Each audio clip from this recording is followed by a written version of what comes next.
Yun, so good day mga boss. Ayan, merong ina-out yung tropa natin, mga white streamer tsaka white frost. Ayan, pili lang po kayo sa mga nakalapag dyan.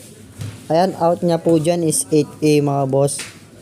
Ayan, sa mga gusto lang mga boss, sa mga pulet naman, ayan mga white frost, is 6K mga boss. Di naman po yan sa pilitan, sa mga gusto lamang. Ayan, para pang materyales. Ayan, di naman po kayo malulugi dyan mga boss. Quality naman po yung mga manok nyan. So, ang pag-ano lang din talaga, nasa sa inyo lang.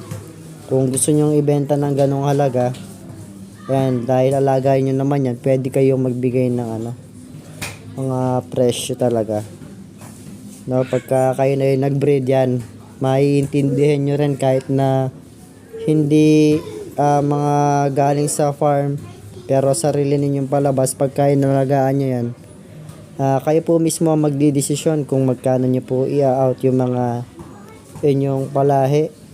So ayun mga boss, pili lang po kayo, PM lang po kayo kay Kanawayon APD o kaya dito kay AG Pasamonte mga boss.